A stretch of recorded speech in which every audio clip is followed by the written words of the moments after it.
ladies and gentlemen, and welcome to another episode of Behind the Bench. I am one half of your team from InLacrosseWeTrust.com, Rocco Granado, and with me, as usual, from WaxPhilly.com in snowy, cold, blizzard-like conditions up in Toronto. Hey, Gary Groove. Gary, did you dig yourself out yet? It's cold up here. That's all I gotta say. Nobody can keep a thought in their head. Nobody can keep a sentence. Because as soon as you start speaking, you start going, damn, it's cold. Well, it comes through your head.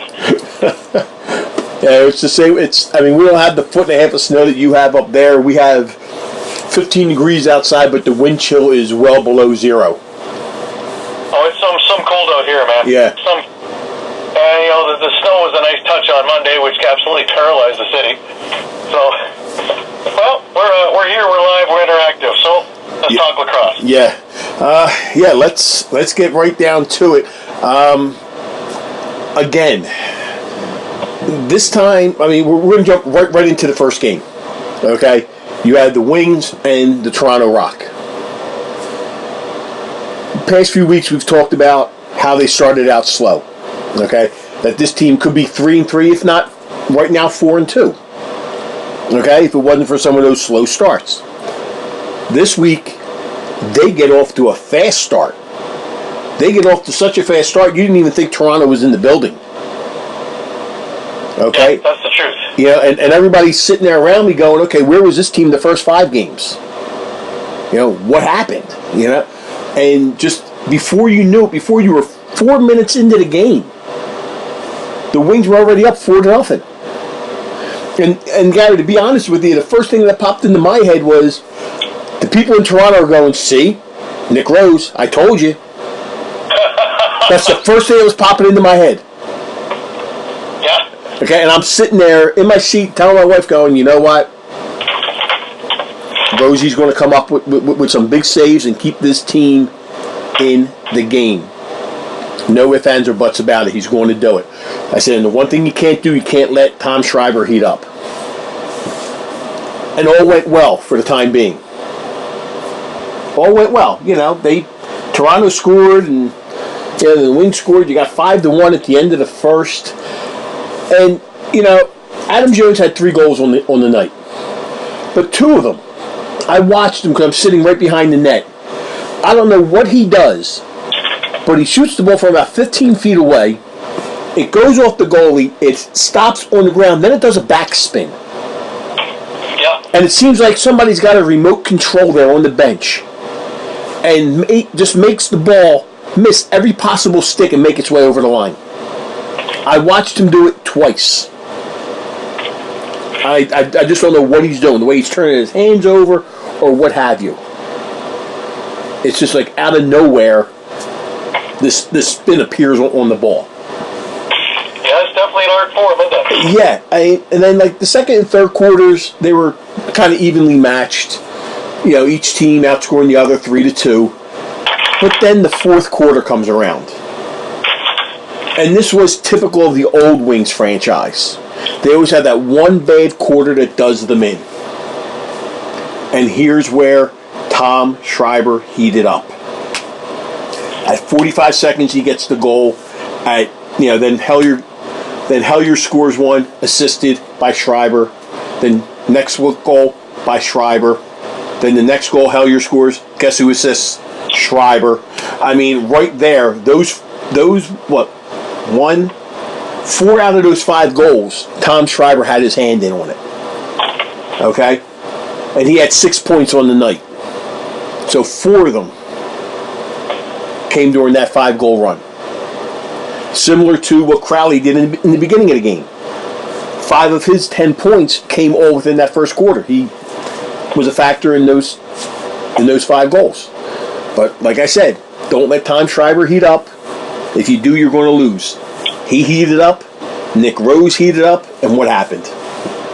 Another 1-goal game, 13-12. Yeah, the other X factor was Rob Hellier. Yes. They let him heat up, and he wound up with a game-winning goal with a beautiful cross-crease shot. Oh God, yes. I don't even know why they let him run in from the corner. Well, where he scored that, Gary, that's where I'm sitting. Right. So I was about ready to jump through that glass. But you could see it. But you could see it formulating. Yes. And the whole I saw the whole play happen right in front of me. Like, okay, here he comes. Yeah. Oh yeah. So. But they. Yeah, and again, you're talking about Nick Rose, and I'm sure the bashers were all over him. Oh yeah. My ears were ringing. At the end of the night, he faced 45 shots, and he came away with a win. He still got the best goals against in the league. Yeah, and he came up with a big save on Kevin Crowley. He came up with huge saves all through that second half. Yeah. Well, in that fourth quarter, when they almost tied it, Crowley had the whole one side of the net open. He took that shot, and Rosie just threw his glove up. Yep. And just basically picked the ball out of midair. I mean, that was... Well, we had a fight in this game. We had Chet Kenichi trying to get the team back into this thing. A fight? You called that a fight? Really, Australians are beating the daylights out of him. Well, I mean, I watched Chet. He looked over at Billy, and you could see him nodding his head up and back, and he asked him, "Do you want to go? Okay, let's go, me and you, right now." And that's what they did. And I'm sitting there, and the people behind me are going, "Oh, this ought to be a good fight." I'm like, House is going to knock the living you-know-what out of him. Oh, yeah. And they're like, "Oh, you rooting for the other team?" I said, "No, I'm just stating a fact." I said, both friends of mine, I know them both very well, and that's a mismatch. Yeah, and as they're squaring up, I said, he's a right-handed thrower, but he's going to throw left. You watch. You see him grab with the left, and he's throwing a couple rights. Then all of a sudden, after the jersey, and out of nowhere came a left. Yeah, he knocked Kenichi. I mean, it was just like... absolutely senseless. Yeah. You watched him walk to the penalty box. I don't think he could find the penalty box with an OnStar system. No. Oh, you got to give him kudos for trying. At least he had the guts to do it. Yeah. I mean... I'm surprised that nobody wanted to take McCardle on after the high stick. Yeah, that's what I was shocked about, too. I mean, that was unbelievable, the high stick on that one. But, again... they scored one goal on a 5-minute power play. Yeah. I was saying that what the Rock needed at that point was, kill off that penalty. Yep. And then the momentum comes their way. Yeah, but one goal almost worked just as well, so. Yeah, and they could have done some real damage if they would have scored. Even, the maximum you can get on a 5-minute power play is 2 goals.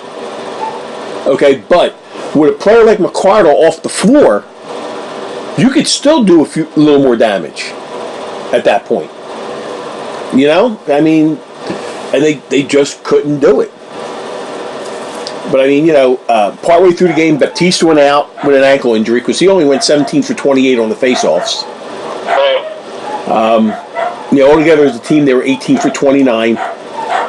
They may have found their starting goaltender. I mean, that's 2 games in a row that Buchan has played Toronto, and he's played great. It's just either a slow start or a slow finish.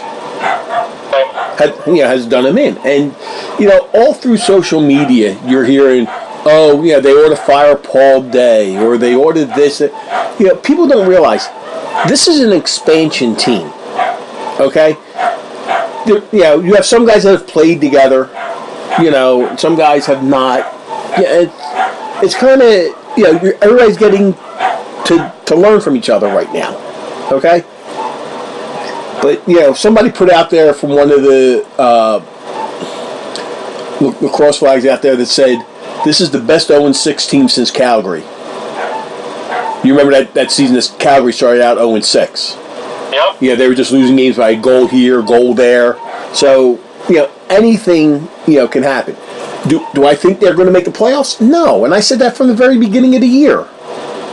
Okay, this team is not making the playoffs. I'm figuring maybe 500, give or take a game.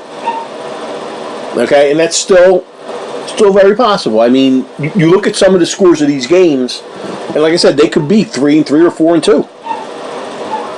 In some way, shape. I mean, the Buffalo game, no, that was a blowout. And the one Rochester game was a blowout. The two against Toronto, very winnable games. Right. You know, so I mean, it's, you know, then even the second game against Buffalo, they came back on that one. You know, the first one was a blowout, but the second one they came back. So you're looking at possible 3 wins there. I mean, so anything, you know, bounce here, bounce there. But, you know, give this team time to gel. Don't lose all kinds of faith on them. You know, be glad that we have a team back here, you know, in Philadelphia. You know, are the players upset? Yeah, they're upset. You know, they want to win. Not just for themselves, but, you know, for the city. You know, the Philadelphia Wings lacrosse team hasn't won a home game since March 22nd, 2014. It's about time, don't you think? But, you know, 13-12 was a great game. 11,000 fans came out. 11,164. The Wings outshot Toronto 53-45. Loose balls were kind of even 65-62. The face-offs were in their advantage by 7, 18-11. And their power play got back on track a little bit. You know, they went 3 for 5. You know, previously they were 2 for 17. Yeah, that's definitely upwards in numbers, isn't it? Yeah, I mean, yeah, now they're 5 for 22. So they go from 11% to like 20-something%. So hopefully that's one bright side there. You know, the power play started to click, but the one thing that they have to do is you got to take advantage of a 5-minute major. You have to. Yep. And Chris Clouchet, I don't know what he's doing, whether it's just nerves or whether it's just, you know, him. I'd watched a couple times when he went to go make a move towards the net. He sees the lane and he hesitates. He gives that little hesitation step. And when you do that, players pick up on it. And they know what you're going to do. You got to see it and make that move. You can't hesitate. And that's what's been happening because he only had 4 shots on goal in this game. Right. And he got 2 assists. And, you know, like I said, the first and third quarters, he's coming down towards me. And I'm watching. I see him, you know, have the ball, like, at the top of the face-off circle, we'll say, in hockey. That's where it would be. And you see him take that first step, lean in, and look left, look right, and he kind of hesitates a little. Well, by that point, the defender's coming over. You know, whether it's Haustrausser or, you know, anybody, you know, Sheldon Burns or, you know, Thornbear's out there, anybody. They already know what he's going to do. And they're, you know, picking up on it. So hopefully, you know, you can't go giving up on this kid. You know, everybody says, oh, well, look at Austin Stotts. Okay, let's look at Austin Stotts real quick. At the age of 17, he was playing in the World Indoor Lacrosse Championships for the Iroquois national team. Tell me how much more far advanced he is than Clouchet. You know, I mean, yeah, he's quite a bit. Yeah, and I'm not just going by his stats here in the NLL. Okay, at 17 years of age, he's playing in the World Indoor Lacrosse Championships. Are you awake? Oh, yeah, I'm on the. So he's, you know, playing in that, and then, you know, you have Clouchet coming out of college and doing that. So yeah, he's a little bit up there right now. And that little interruption was my wife not reading her text. that I told her we're doing the show. She's still yelling down the basement. Why have a phone, right? Right. Why have a phone and text? Okay, so all the women out there and even some men that do this, check your text messages before you yell down for somebody in the basement. Especially if you know they have a podcast. So I apologize for that, okay? Now, let's get on to the next game that we had on the docket. It was Buffalo at Rochester. And this was a revenge game. It certainly was, wasn't it? For Rochester. Yeah, after being embarrassed, 13-4? Yeah. But they certainly got a little bit of retribution in there, didn't they? Yeah, they did. And a whole lot of penalties as well. Yeah, it was an entirely different game than the first one. Now, what did you see in this? I mean, what I see on the sheet right now is a whole lot of power play goals and a lot of shorthanded goals. Well, what I saw was a team with a chip on its shoulder with something to prove. And Rochester came home very, very quickly. Austin Shanks had a game of games. If there was a time when we were looking for him to come out 7 goals, yeah, he had the game of games. Yeah. A little bit of retribution because Matt Vince didn't last all that long, right? He lasted almost 3 quarters. Almost 3 quarters, yeah. And from what I understand, he was getting heckled like crazy. Oh, for sure. For sure, as he would have. You figure, at that point, it was getting to be ugly. Yeah. Very ugly.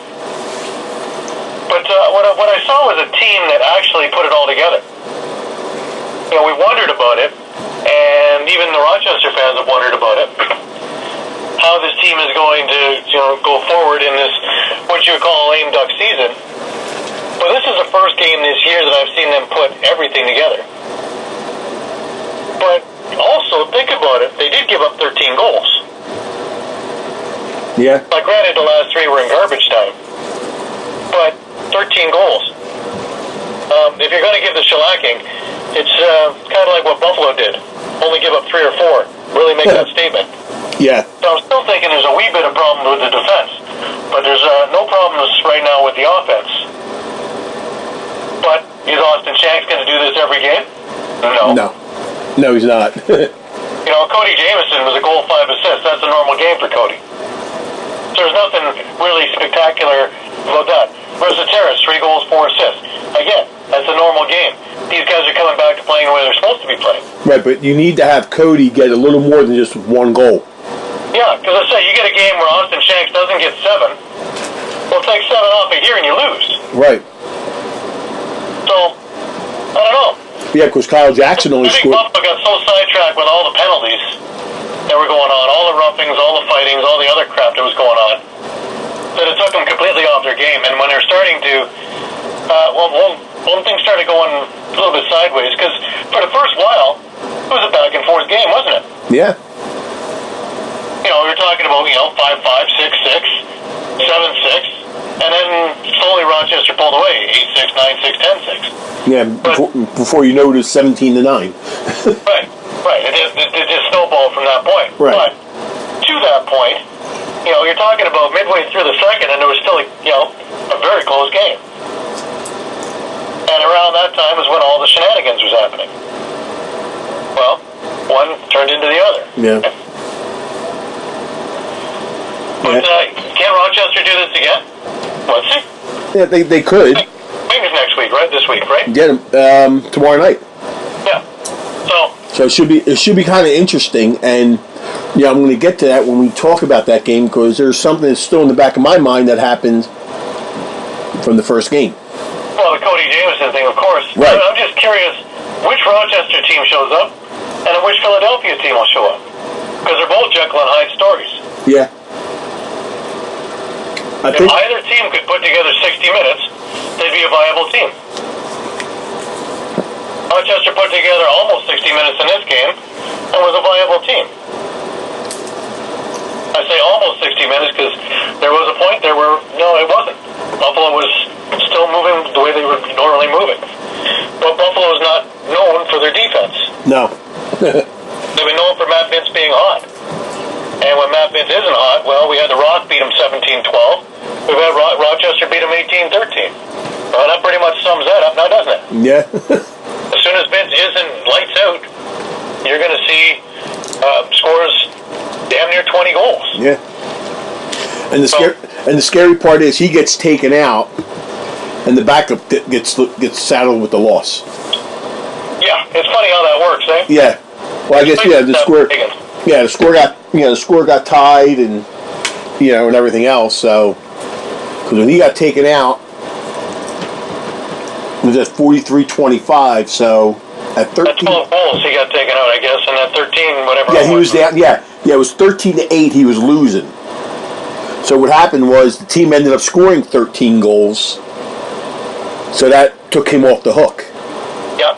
So what should happen is, okay, you left the game, you're down 13-8. unless you take the lead 14-13 with that other goalie and then lose the lead, you would still get the loss. You know what I mean? Exactly. Because he was losing 13-8 and the final score was 18-13. Well, they never got past the 13 goal mark to make up what you did. But I guess they're looking at where, Higgins came in and basically when they got up to 13, it made it 0-0, and he let up the other 5 goals. My whole thing is your team never took the lead, so the starting goalie should get that loss. That's how I look at it. Because I'm sorry, you were down 9-6, you were down 13-8 going into the fourth quarter. So, but that's another story, another time. They had 8,300 in Rochester. Not too bad. Get a little better there. All the penalties, you see Gardonio was the official. So that says a lot. Yep, well, we knew that right away, right? Yeah. Then, you got Buffalo out shooting Rochester by 8. They picked up 12 more loose balls, 83-71. Faceoffs were kind of even, 19-16. And they both went 3 for 6 on the power play. So, but Rochester had 2 short-handed goals to Buffalo's 1. And like I said, when you go 3 for 6 on the power play but let up 2 shorties, what good is going 3 for 6? Oh, exactly. So, but this was a good game for Rochester. Got them somewhat on track. So now they have their second win. Then it kind of evens the season series with Buffalo. Now we go to Vancouver, and I don't know what it is, whether they moved the new surrounding, the better air quality in the arena.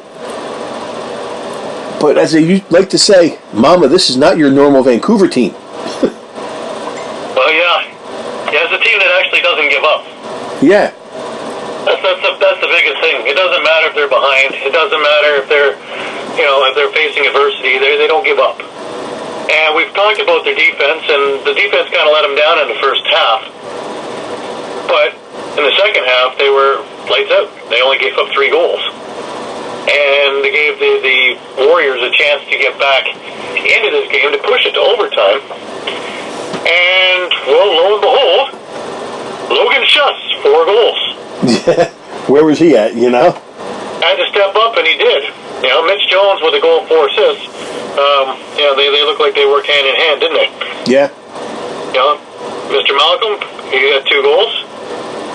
And Brandon Goodwin also with a goal. So, wasn't a spectacular performance, but they didn't need a spectacular performance. Colorado, I thought after winning the week before,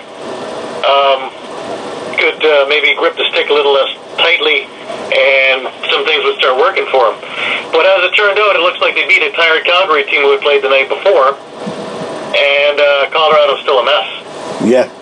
Colorado is a big. They've done nothing to prove to me any different. No, they're a big mess right now, and you look at Vancouver and you're like, okay, didn't they get rid of Reese Dutch? What's going on?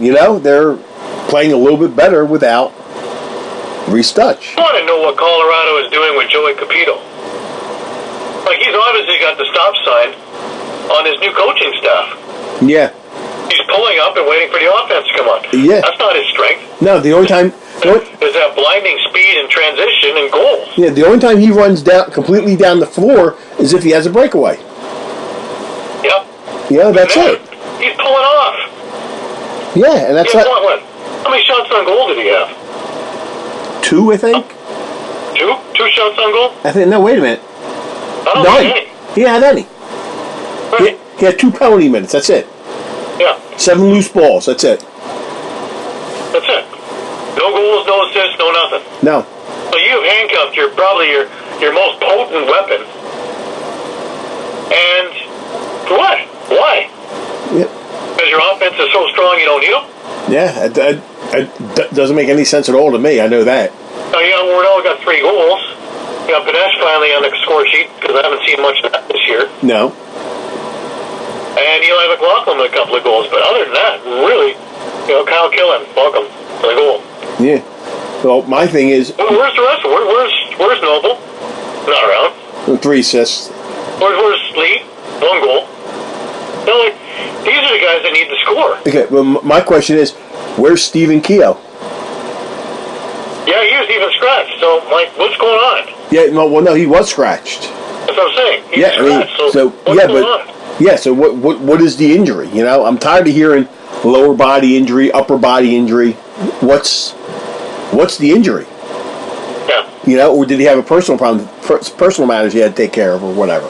But the past couple of years with Keogh in Colorado, he's been hot, cold, been scratched here, scratched there. He might need a new home, so to speak. But I mean, they did. I mean, Vancouver did this, and did you notice who wasn't goalie in? Where was Aaron Bold? Yeah. Did he have something to do? Personal matter. That's even funnier that Penny got the win. Right. So they didn't even figure they needed Bold in there. No, but he wasn't. He was scratched. He wasn't even there. Gallant was the backup. Right. So maybe he had something he had to do and he couldn't make the game.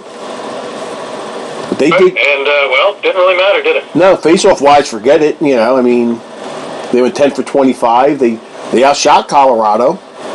Power plays were even, but loose balls. 70-59. There's the one there. Yeah, 11 extra, loose balls, which means 11 extra chances or 11 less chances for the opponent. Depending on how you want to look at it, or 5 and 5 and 1, who knows what. Yeah. Decent crowd, 6,600. Yep. Decent crowd. Yeah, so they're their attendance is getting up there. They're putting a great product out on the floor because they're in these games. And after what they've gone through the last few years, hey, I'm happy for them. I mean, before we used to say, oh, Vancouver. Now it's like, wow, Vancouver, really? I couldn't even believe it. But yeah, they come out, 11, with an 11-10 win in overtime. And what more, can you actually say? I mean, right now, Vancouver sits at 2-5. They're only they're in right now. They're in the playoffs right now. Right. But like I said, you look at it, Calgary still has 2 games in hand. So you got to take advantage. If you got a heavy front-loaded schedule in the beginning of the year, the first few months, first 2 months, we'll say, or first month, you need to take advantage because if you say, oh, we're game up on Calgary or only a game behind Calgary. I'm sorry. Well, they both played the same, but other teams that may have other games to pick up, they win those before you know it. You can go from a playoff spot to out in the backyard. So you really got to take advantage of when you have that front-loaded schedule to get as many wins as possible. Yes, definitely. So, but kudos to Vancouver. They came back. They did what they had to do. I mean, when you see 7-5 at the half and Colorado outscoring them 4-1 in the second, you're thinking, okay, here we go. But Vancouver stood strong, and they did what they needed to do to pick up that win. The big surprise here in this next game, Saskatchewan at Georgia. Yeah. What in the world happened? 5-0, and we're only 7 minutes and 20 seconds into the game. Katoni with 2, Lyle Thompson with 1, Miles Thompson with 1. I mean, 7 minutes into the game, 5-0. And that set the tone for the whole game. Yeah, and they didn't let up. I mean, Saskatchewan scored. I'm like, okay, they're going to come back. Here they come. Georgia says, okay, no problem. We'll score 2 more. I mean, it was 6-1 at the end of the first. And then, the next 2 quarters were very even and very well played. Yeah, Saskatchewan obviously got back in the groove. Yeah, I mean, you're still kind of cooled down a little bit, but at that point, the damage was done. Yeah, I mean, we said this before. When you're down by that much, it's very, very hard to come back and do what you have to do. I mean, Saskatchewan gets 2 in the fourth to get a run going in the first minute, and you're thinking, uh-oh, here they come. It's only 10-7. They're going to do something here. But then Georgia gets their 2. So that kind of brought it right back, and now you're sitting there going, oh, Christ, we're down by 5. Now we only got 12 minutes or 11 minutes to get this back on track. But they just couldn't. They got within 12-10, and you still had 7 minutes to go in the game. Interestingly enough, the leading goal scorer, the team for this game, wasn't Thompson, wasn't Gattoni, wasn't Stotts. It was a transition man by the name of Zed Williams. Yeah. If that doesn't make you shake your head a little bit, go, what? What? Of course the big guns had, Lyle had 2 good and 5. Stotts had 2 and 7. So they're involved in this stuff, but still, Zed Williams with 3? With 3 goals, yep. Takes him 7 games to get 3 goals. And he had 6 shots. Takes him 7 games to get 6 shots. Yeah. So, I don't get it. What went different this way that Toronto needs to look at before they start playing tomorrow night with Saskatchewan? Yeah. Him and Lyle Thompson had the same amount of shots taken in this game.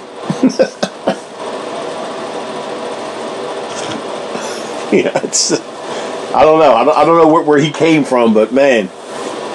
But, they pulled Evan Kirk right away after the first 7 minutes. And I thought maybe he might have came back in, but Shute came in, played the last 53, basically almost the last 53 minutes, and he took the loss. I kind of felt sorry for him because he was getting peppered left and right. Yeah, it was quite the game. I would have never in a million years figured it was going to turn out like this, but that's why they play him. And here's the thing. Georgia played such a mannered game.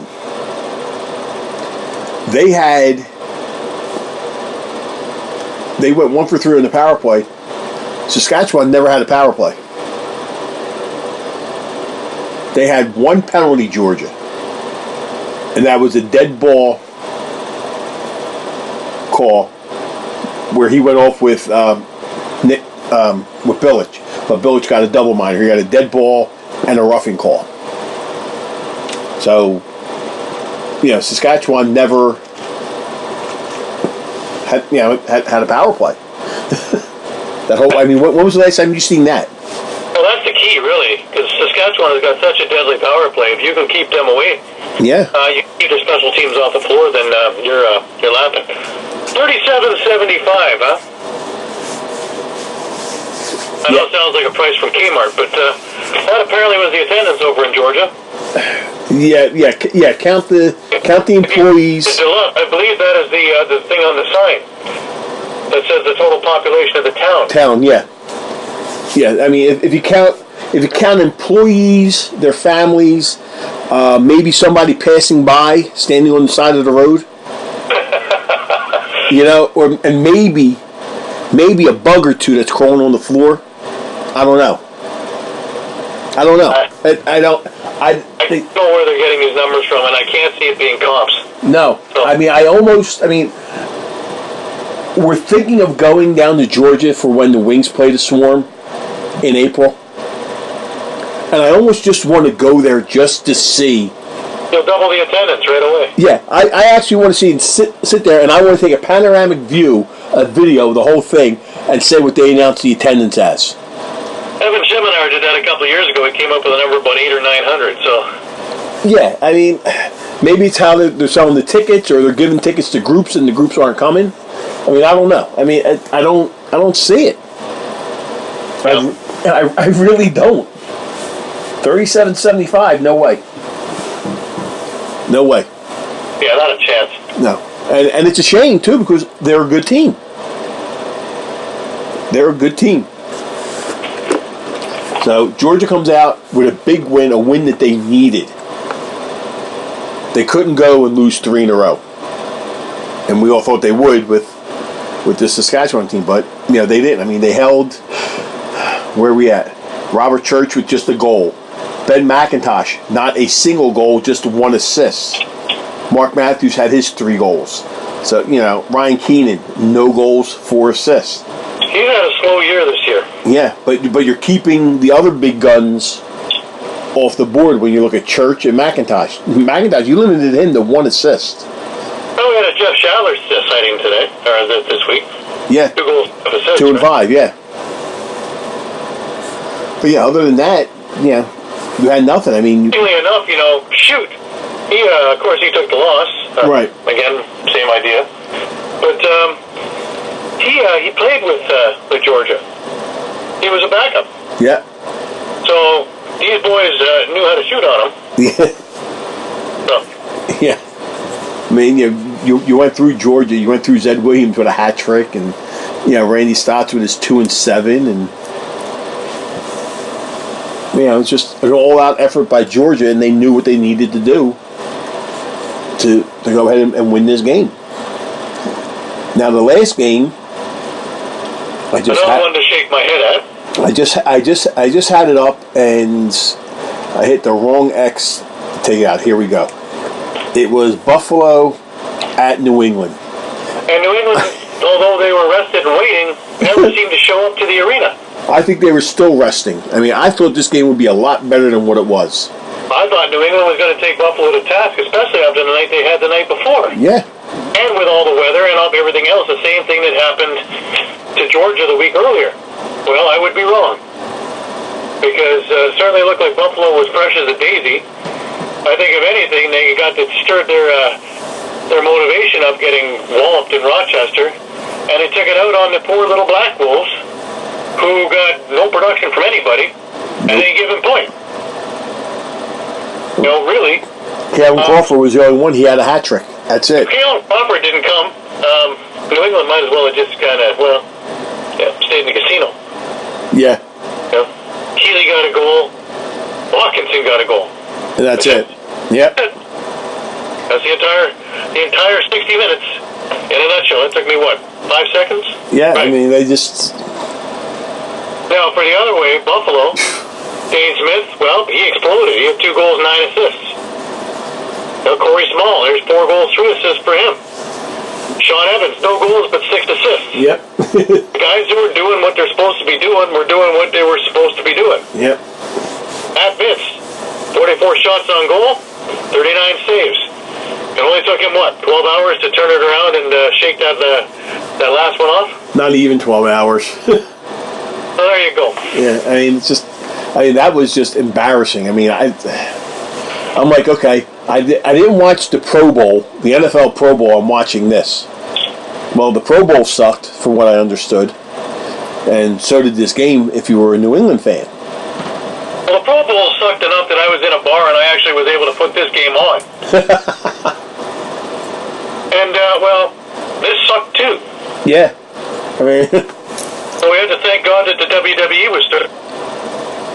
Yeah, the Royal Rumble, which was kind of sucky in a way too.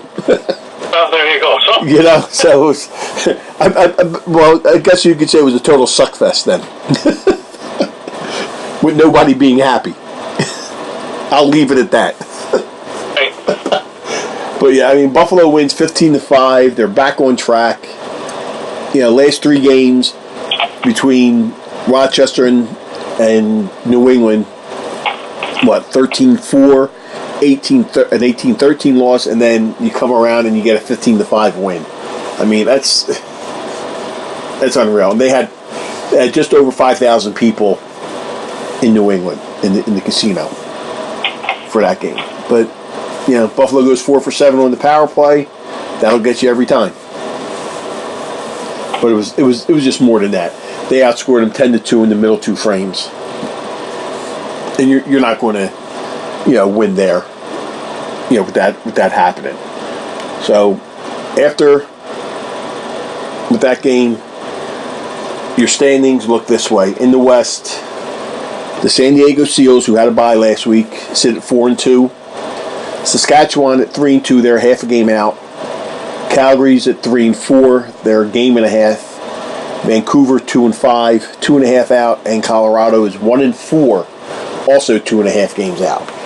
So Colorado's got a couple games in hand over Vancouver and Calgary. So if they could get on track, they could turn this around. In the East, you got Toronto sitting at 5-1. Georgia bounces back up to 5-2, along with Buffalo, the same record at 5-2. Both those teams are a half game out of first. New England at 3-2, they're a game and a half out. That's where the playoff line would end right there, the top four.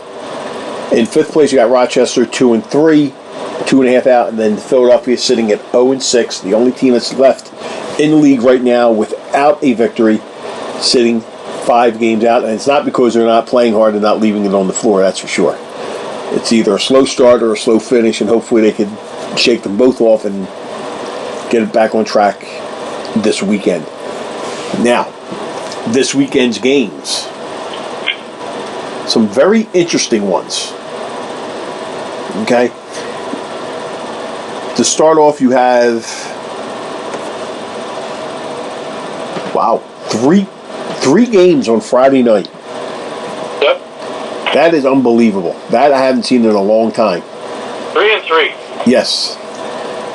You have, I'm just going to go right through the games first, and we'll go back to them. You got Saskatchewan at Toronto, 7:30 start, Eastern Time. New England at Georgia, 7:30 start. Rochester at Philadelphia, that's an 8 p.m. start. Then on Saturday, Georgia is at Rochester. So both Georgia and Rochester are playing twice this weekend. Colorado is at Buffalo. I feel sorry for Colorado. And Vancouver is at Calgary. Now, Saskatchewan and Toronto. That, Toronto's coming off the big win over Philly. Coming back from, being down, 4-5-0, and they battle back, they win that. Saskatchewan was never really even in the game against Georgia. Now they got to come and play in Toronto. A very tough place to win. What do you see happening here, Gary? Well, you know me. I know, but I'm an optimist, and I see the Rock finding ways to win, as opposed to in years past finding ways to lose. I find the Rock being stronger in the second half, where in years past we've always held our hands in our heads and hoped that the third quarter went by quickly. I think that the Rock will give Saskatchewan all they can handle and then some. I think that the transition-wise, I think the Rock are equal or above. Goaltending, I think they're about even. Defensively, I think they're about even. Now it comes down to who's hot offensively. Toronto's been good. They've been getting production from everywhere. But they need everybody on hand. And the biggest key, stay out of the box. Yeah. Not give Saskatchewan power play opportunities, which means that they have to play discipline. If they do those things, I think they can come away with a win. And then we have something new to discuss is, when's the last time we've seen Saskatchewan lose 2 in a row? Yeah. Or struggle the way they would be struggling. Yeah, they would be back in Edmonton as far as I remember. Yeah. I'm going to agree with you 100% on that. If Toronto can stay out of the box, they'll win this game. You give Saskatchewan any reason to ignite that offense, forget it.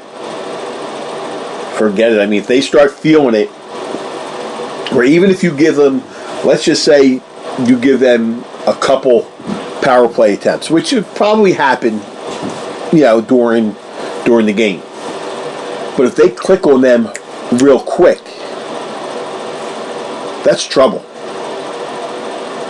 Okay, because you're looking at a team that's going to score, at will right there. They're going to want to get that ball in the net and keep up the pace. I'm looking at a Saskatchewan team that wants to get that offense back on track, and Evan Kirk wants to get back on track. So they're all chomping at the bit. Ben McIntosh, only 1 assist last game. Robert Church just with 1 goal. Jeff Shatler, he had his 2 and 5. So this offense wants to get back into the groove here. So I'm going to say if Toronto stays out of the box and limits the power play chances and their penalty kill is up to task, they're going to win this game. Otherwise, it's Saskatchewan's game to lose. I really do. I mean, Nick Rose is going to really have to come up big in this game. Yeah, mind you, Toronto does know how to beat Evan Kirk, so... Yes. Yes, they do. Yes, they do. I will say that. But I don't see Saskatchewan losing 2 in a row. I mean, I may be wrong. I mean, I just don't... Saskatchewan losing to Georgia last week, but I was wrong on that, too. Yeah. True. And they are on the road, so... And Toronto is a very tough place to play. That's for damn sure. but just like you said, if they stay out of the box, they can win this game. Now, New England at Georgia. New England was embarrassed. Georgia is finally back on track.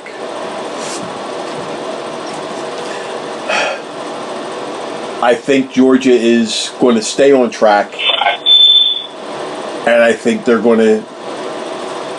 I mean, in front of all, I don't know, pick a number.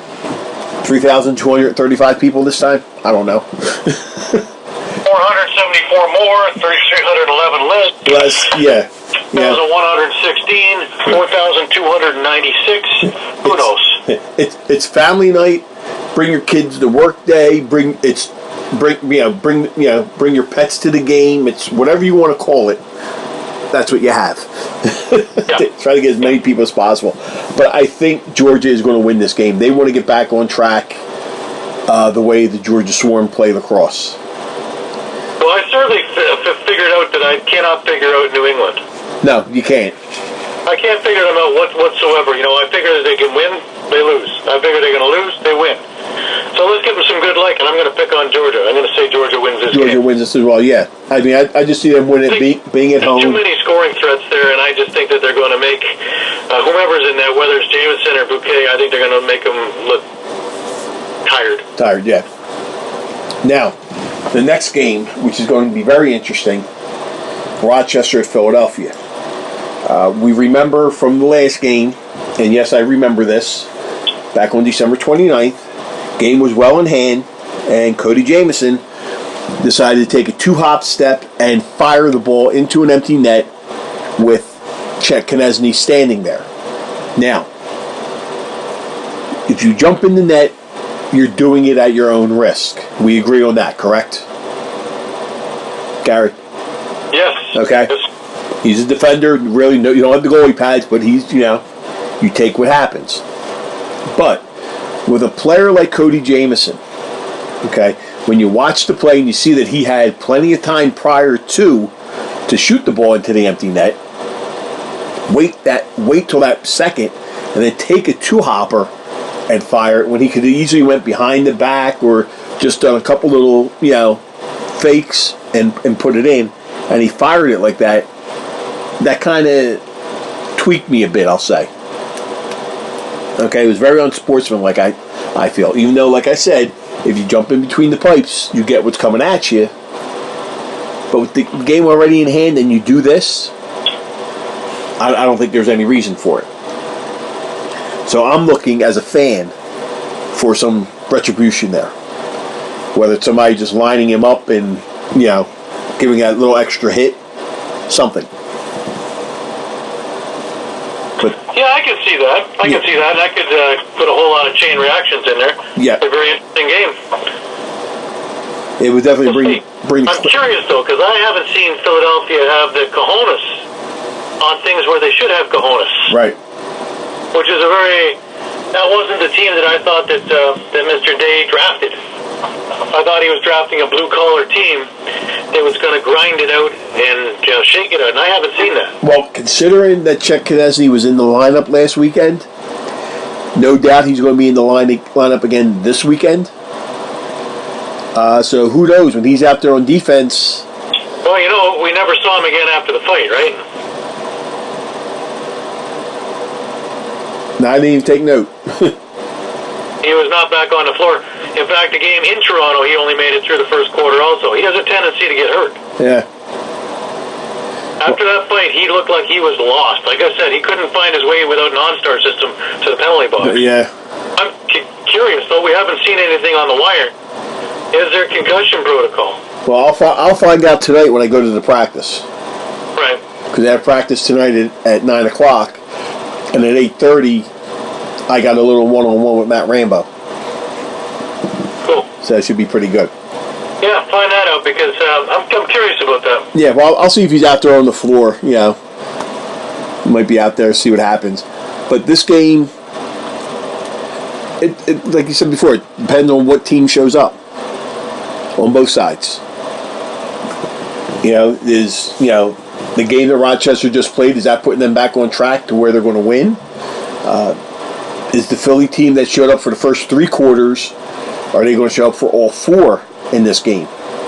Because literally they were gassed for the 4th quarter. Yeah. They had the conditioning for 4 quarters.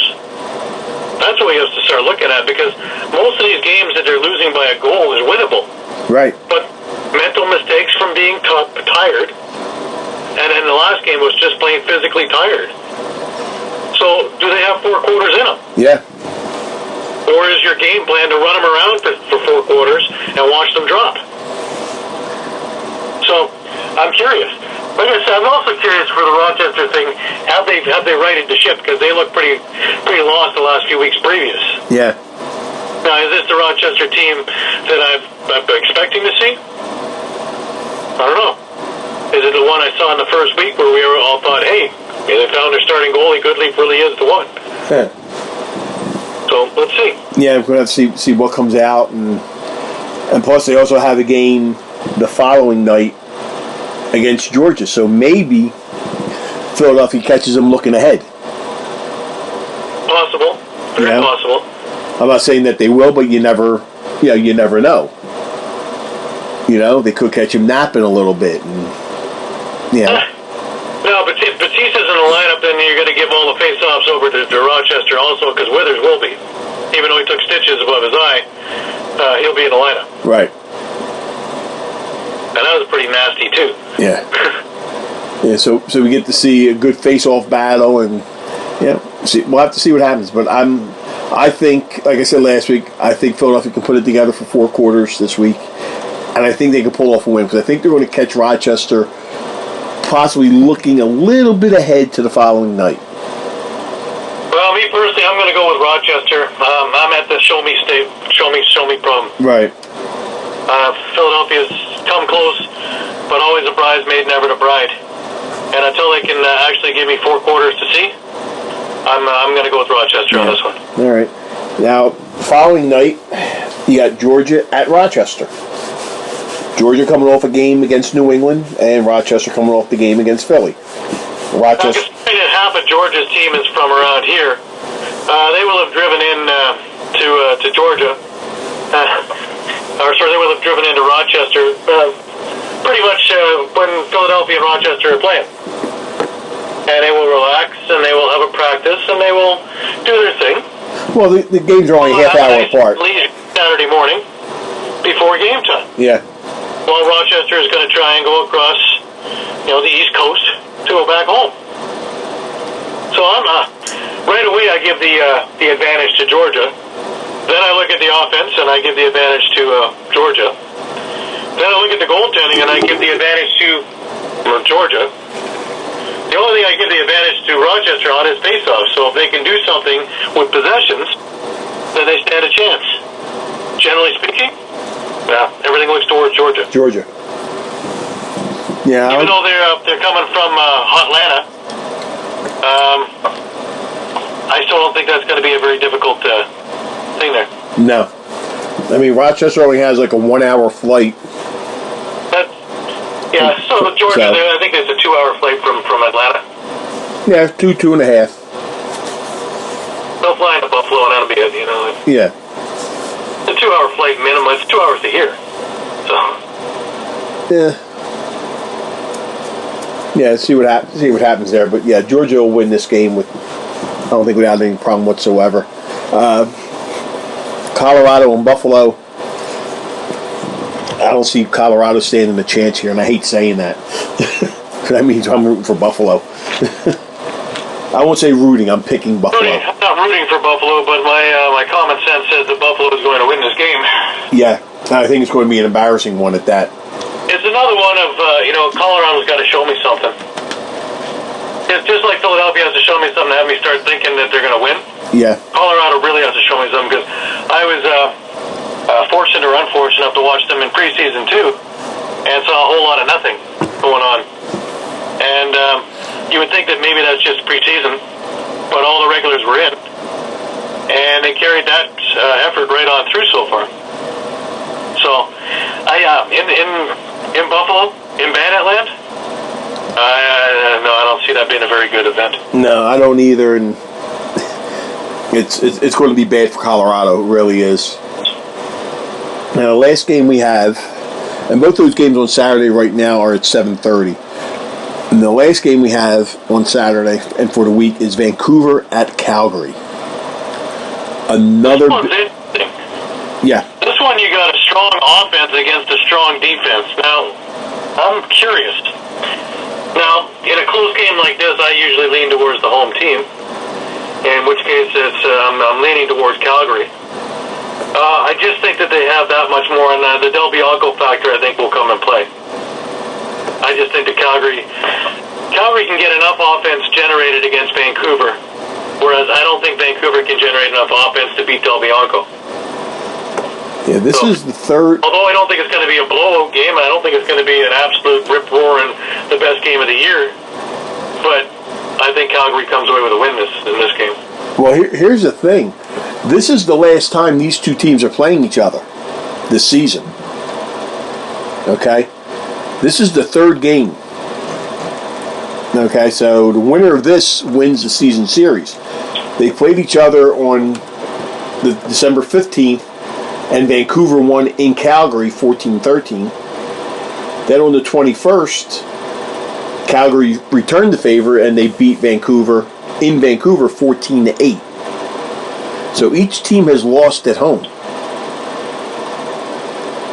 And, Calgary is coming off of, let's see, a 12-7 loss, a 15-9 loss, 16-10 loss. So they're coming off 3 losses in a row. Last game they won was back on January 6th when they won 11-8. So 16-10 to the Black Wolves, 15-9 to San Diego, 12-7 to Colorado. So they're on a 3-game losing streak right now. And I think it's going to depend on whether or not you have Aaron Bold in net in this game. I really do. I don't know. I mean, Vancouver's been playing halfway decent lately. Coming out with the wins. Calgary kind of struggling. This game's going to be a coin flip, I feel, for me. It really is. I mean, goaltending can go either way, I feel. Del Bianco has proven himself. No offense or buts that about that. And here's the thing I'm looking at: if Calgary loses this game, you're looking at 4 in a row, and then you have at Saskatchewan, at Buffalo, at Saskatchewan again. So they got 3. Yeah, that's a kind of ugly schedule, isn't it? Yeah, and then after that, you got Toronto that comes to town. So maybe if they lose this game, their next win might not come till March 16th when Colorado comes to town. So, you look at that schedule. That's, Vancouver at Calgary, then you go Calgary at Saskatchewan, Calgary at Buffalo, okay, the 9th to 16th, and then you're off a couple weeks, and then you go back to Saskatchewan again. Can you just wave the white towel at that point? So, I mean, yeah, you can't say, they won't beat Saskatchewan in Saskatchewan. Anything can happen, but percentages, they lose this game, you're looking at a possibility of an 8-game losing streak. And that would really send them reeling, I think. This game is going to be tough. I think I'm going to agree with you. I think Calgary comes out and they win this game. But with the way Vancouver's been playing, it wouldn't surprise me if they pull out another 1-goal victory in this one. But I think if they want to win this game, they got to jump on Del Bianco quick. If they don't, and Dixon and Dane Dobby get themselves on track, it's going to be all Calgary. Because this will be their last win for a while. With what's coming up. I think so. So we have, again, Saskatchewan at Toronto. Gary, you're going Toronto. I think I'm going to go Saskatchewan in this one. Right. New England at Georgia. Georgia just has too much firepower. I think we agree on that. New England, they got Callum Crawford, okay? But who else as far as scoring power there? Rochester, Philly, we're both going separate ways on that one. But I'm going Philly. I want to see my home team win. I think they could do it. They're showing it each week, and they just have to just pull through here on it. And I think they may have found their number one goaltender. I think Buchan's going to be the one right now. I don't think they're going to be flip-flopping anymore right now. Then the following night, Georgia's at Rochester. What did we say on that one? I can't even remember. I thought Georgia was going to beat Rochester. I just think that they have more. They have more. Both teams have played the night before. Right. Georgia's offense, goaltending, I just think it exceeds what Rochester has, especially on a back-to-back, the second night of a back-to-back. Yeah, second night back-to-back home. It's going to be John Grant night, too. They're retiring the number 24. Something that should have been done a while ago, I feel. When in doubt, home team. And you know what? I'm going to say Rochester, but if Georgia has an easy time with New England and they're able to give players rest, like maybe sit Poulin for the last quarter, I think Georgia would win the game then on Saturday. But if they have a battle, I think Rochester could possibly pull it out. And then again, you could have Rochester losing both games this weekend. I think maybe they'll pull this one out. That's where I'm going with being in front of their home crowd. Buffalo, Colorado. Buffalo in this one because Colorado is just in turmoils right now. They don't know which way is up, which end of the stick to hold. It's they're telling Joey Caputo to slow down on transition, wait for the offense to get out there. No, you don't do that. Dylan Ward is being shelled all over the place. So Buffalo obviously wins this one. Vancouver, Calgary. Calgary has a lot more firepower than Vancouver. They may get to Aaron Bold. I think this game's going to come down to the goaltending. It really is. Between Bold and should he be in the lineup, and Del Bianco, but I think I'm going to go Calgary on this one as well. So there you have it, our picks. Then you got Super Bowl Sunday. I'm not even going to ask you about that, who you want, because I know you're a Patriots fan. Yes, sir. I think they're going to win, but I would like to see the Rams win. Just to, be different. Okay. But, am I going to be upset if the Patriots win? No, because I think they're going to win. I think the Patriots are a stronger team than the Rams are. But, hey, you never know. If the Patriots play defense like they played the last two games, the Rams don't stand a chance. Right. If Gurley gets off on a nice little running, gets the run game going, it's going to be trouble. If you want to put quarterback against quarterback, well, you know the rest. Yeah, you can't. I mean, quarterback against quarterback. Yeah, Brady has the experience, the numbers, everything. Jared Goff is just third year in the league, and he's still like to say wet behind the ears, so to speak. But the running game, they get that going, it opens everything up on both ends. But it should be a good game, and we'll see what happens. The following week, you got some interesting games on the agenda. Vancouver's at San Diego. San Diego comes off their 2-week bye. Oh. Colorado's in Philadelphia. Rochester's in New England. Buffalo at Georgia. And, Calgary at Saskatchewan. So a lot of things going on in the league right here. So, like I said, if you're in the Philadelphia area, it's college night. $15 tickets for college students with your ID. It's special discounts. In any of the cities that you may be in that have, home games this weekend. Toronto, Georgia, Philadelphia, Rochester, Buffalo, and Calgary. Get out, support the teams. Get out there. It's very well worth the money. If you're in Toronto, dig out from the snow, stay safe. Try to find the arena. It might be covered under the snow. Yeah, we'll buy it. Don't worry. Yeah, I'm pretty sure you will. That's for sure, Gary. So, everybody, thank you for tuning in. We will see everybody here again next week. We'll go over all these games that we just talked about.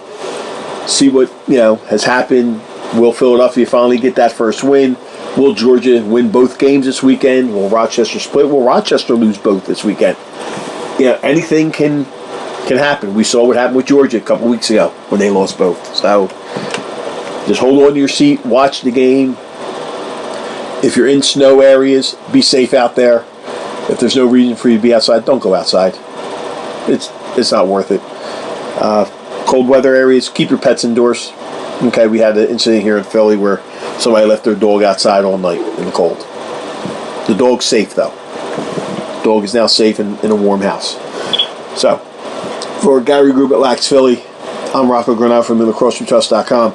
We'll see everybody here again next week.